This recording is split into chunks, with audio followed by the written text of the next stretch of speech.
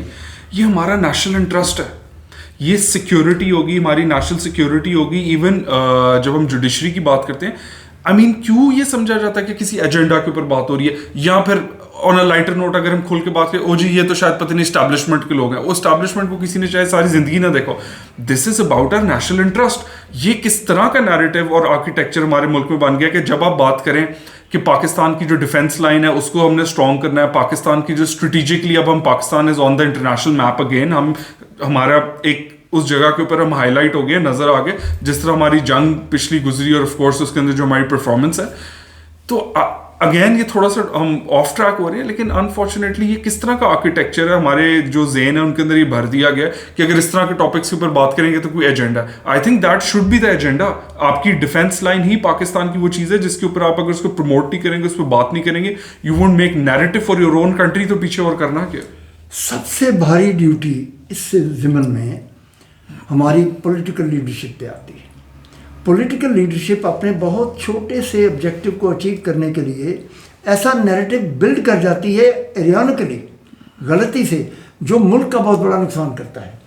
اس میں آپ دیکھیں کہ انڈیا کے اندر مودی نے پاکستان ورسز نیریٹو بلڈ کیا ہوا ہے، اور وہاں چیخ چیخ کے چنگار کے ان لوگوں کو نہ تمیز ہے انڈیا کے لوگوں کو بات کرنے کی، نہ ان کو رہنے کی، نہ اٹھنے بیٹھنے کی، کوئی کسی قسم کی تمیز نہیں. اس کی نسبت پاکستان کے لوگ بہت ڈیولپڈ ہیں فائنینشلی بھی، اور ان کے ایٹیکیٹس مینرز بھی بہت اچھے ہیں. لیکن ہمارے یہاں پولیٹیکل ایلیٹ کو ذمہ داری ٹیک اوور کرنی پڑے گی کہ وہ اپنی نیشنل سیکورٹی کے ایشوز کو ان ڈیپتھ سمجھیں، اس کے اوپر وہ اپنا تن من دھن قربان کرنے کو تیار ہوں، اور اس کو مد نظر رکھتے ہوئے سیکورٹی ایشوز کو وہ اپنی یوتھ کی ٹریننگ کرنے کے لیے جو بھی نیریٹو بلڈ کریں، اس کے اندر پیٹریوٹزم کا بلڈ کرنا بڑا ضروری ہے. 100%. اور یوتھ کے اندر اور بچوں کے اندر اور جو ماسز ہیں ان کے اندر ایک ایسا نیریٹو لایا جائے، ایک پیٹریوٹزم اور ایک ان کے اندر سینس آف رسپانسبلٹی لائی جائے. ہمارے ہاں تو ہم گاڑی سے چلتے ہوئے کچرا باہر پھینک دیتے ہیں، کبھی یہ سوچا ہی نہیں ہے کہ یہ کچرا کسی کو پیچھے آنے والی گاڑی کے اوپر کھڑے ہوئے بچے کو یا بائک پہ بیٹھے ہوئے بندے کو لگے گا. تھوک دیتے ہیں گاڑی سے باہر، یہ نہیں سوچتے کہ پیچھے بائک پہ آنے والے بندے کے چہرے پہ جائے گا. تو ان چیزوں کی تربیت کرنا پولیٹیکل ایلیٹ کا کام ہے. پولیٹیکل ایلیٹ جب اپنے پرسنل آبجیکٹو فائنینشیل انٹرسٹ سے باہر نکل کے نیشنل انٹرسٹ اور نیشنل سیکورٹی کے ساتھ سوچے گی تو جا کے یہ 10-15 سال کے بعد معاملات ٹھیک ہوں گے.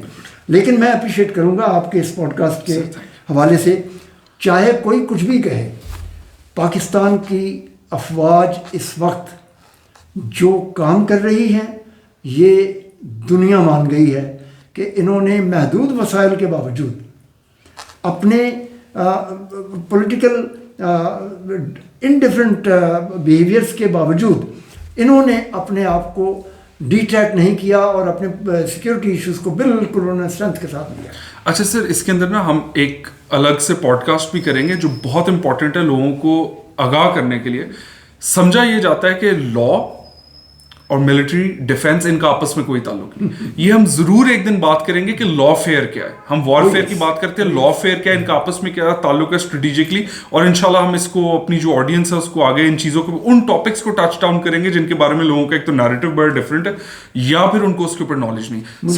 مجھے یاد آیا کہ یہ لا فیئر کی آپ نے بات کی ہے, تو لا فیئر کے اوپر میں نے جو پاکستان نیوی کا وار کالج ہے لاہور میں, وہاں ایک لیکچر دیا تھا ان آفسرس کو. تو اس کے اندر لا فیئرس کے اوپر ہی بات ہوئی تھی کہ لا فیئرنیس کو مینٹین کرنا اور کیری آن کرنا یہ انتہائی ضروری ہے تاکہ دوسرے لوگ جو بدماشی لیگل کرتے ہیں ان کو آپ کی لا فیئر روک سکے. 100%. Sir, coming to the last question, again, last but not the least, constitutional courts. Again اس امینڈمنٹ کے اندر اگین پھر جب ہم ڈرافٹ پڑھیں گے ہم اس پہ بہتر بات کرتے ہیں, لیکن ایک چیز سامنے آ رہی ہے وچ از ریگارڈنگ کانسٹیٹیوشنل کورٹس. اچھا سر, اس کے اندر جو میرا پوائنٹ آف ویو ہے وہ یہ ہے, اگین آپ اس کے اوپر رہنمائی دیں. ہم عدالتوں میں بھی جب جاتے ہیں نا تو مین کاز کے اوپر کم بات ہو رہی ہوتی ہے, لیٹن ٹرمز کا استعمال ہونا, بہت ہی انٹلیکچوئل بات کرنا, بٹ شاید وہ انٹلیکچوئل تو ہوتی ہے بٹ ویژن سے بہت دور ہوتی ہے.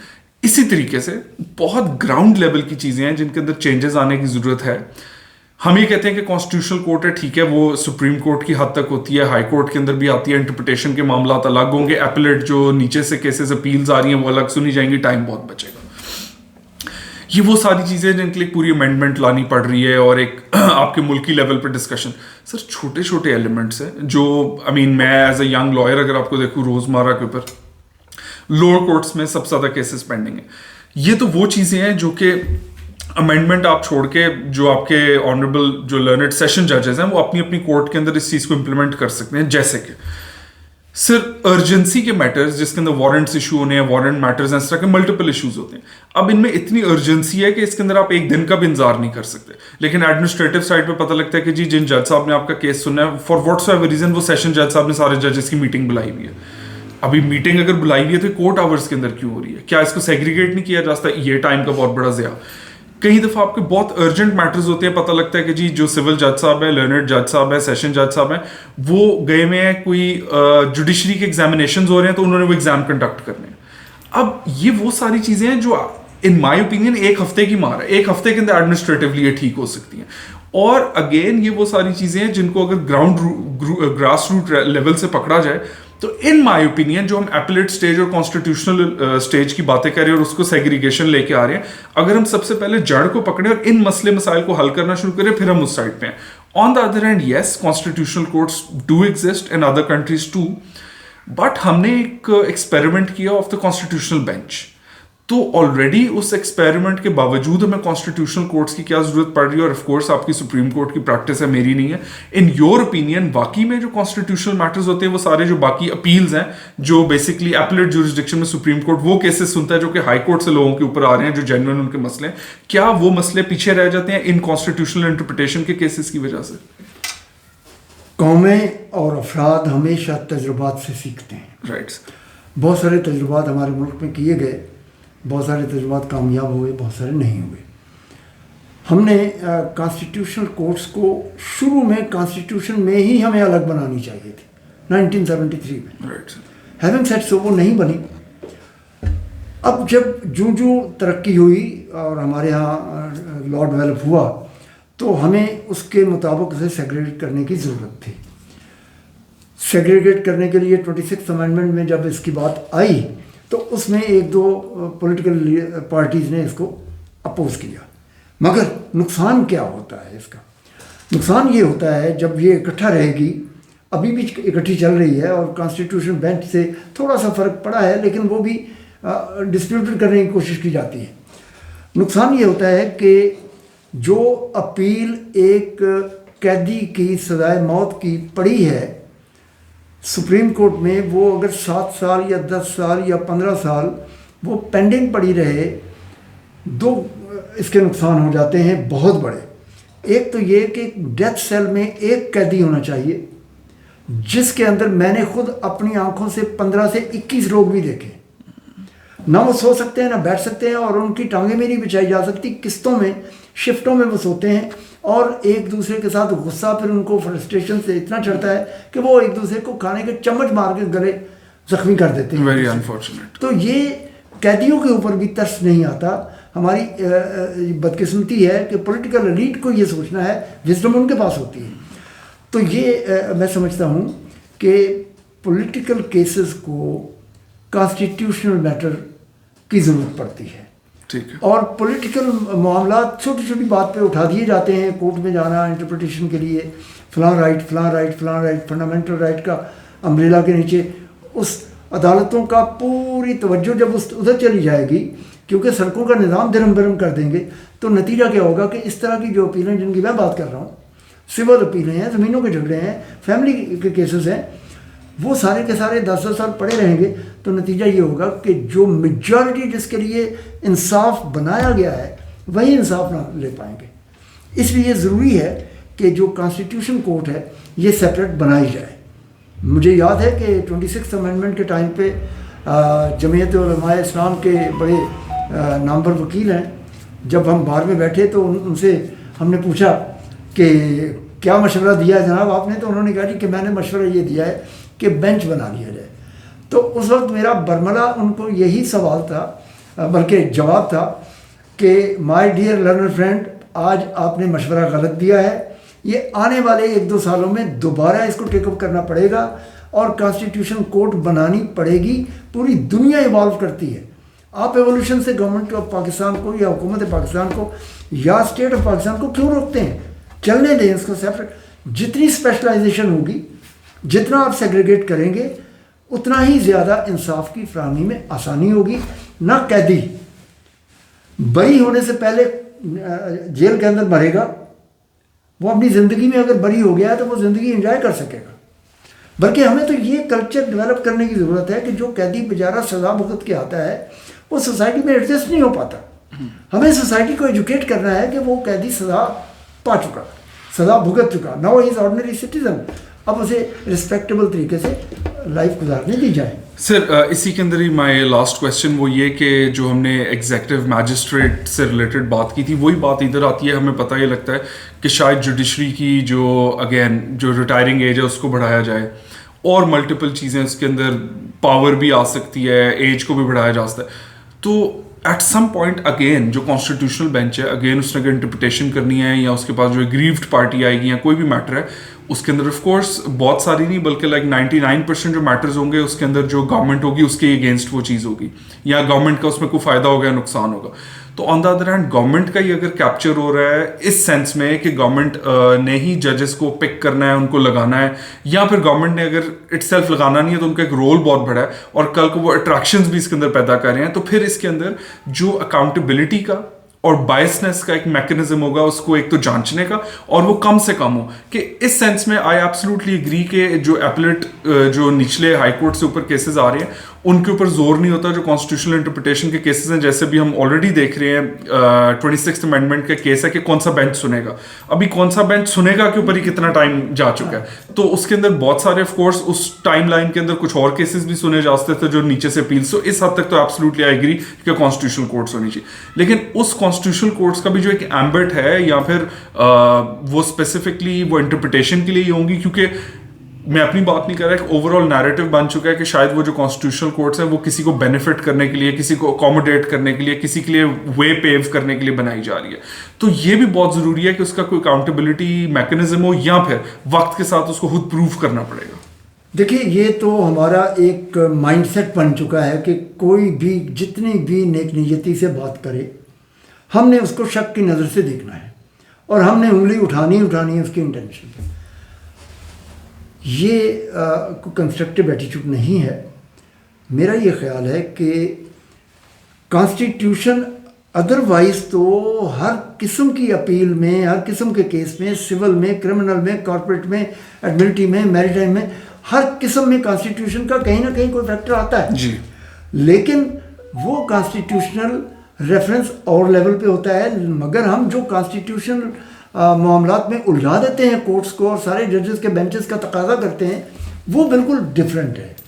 ہم بات کر رہے ہیں ان کے لیے، باقی جو ججز بیٹھے ہیں وہ کانسٹیٹیوشن پڑھ کے آئے ہوئے ہیں, وہ اس کانسٹیٹیوشن کو جو اپیل یا لا رسپیکٹو اسپیشل لا کے ساتھ بات ہوگی وہ خود کر لیں گے اس کو. بٹ یہ جو constitutional interpretation especially fundamental rights کے حوالے سے, اس کے لیے تو سیپریٹ کورٹ ہونی ہی چاہیے. Absolutely, I agree. Sir, thank you very much again for being on the podcast. اور آج ہمارا یہ فرسٹ پوڈ کاسٹ تھا. کوشش کریں گے کہ اس کو ہم کنٹینیو بھی رکھیں انشاءاللہ, اور مزید ان ٹاپکس کے اوپر بات کریں جو بہت ہی ایک جنرل باتوں سے ہٹ کے ہیں, وہ والے ٹاپکس جن کے اوپر لوگ زیادہ تر بات کرتے نہیں, اس لیے کہ یہاں پہ ان کا نالج نہیں ہے یا پھر ان کا انٹلیکچوئل اور پولیٹیکل بائس ہوتا ہے. تو in the favour of Pakistan, in the favour of ہمارے جو جتنے لوگ ہیں, اسپیسیفکلی ہمارے جو ینگسٹرز ہیں جو گروئنگ ایج میں, تو جتنا زیادہ ان کو ہم نالج دے پائیں گے اور اسسٹ کر پائیں گے, اور اگین کامنٹس کی صورت میں وہ ہمیں اسسٹ کر سکتے ہیں فردر اس کے لیے, سو ہم اس کو جاری رکھیں گے انشاءاللہ. تھینک یو فار واچنگ, اور ہم نئے پوڈ کاسٹ کے ساتھ پھر آپ کے ساتھ ملاقات کریں گے. Thank you very much.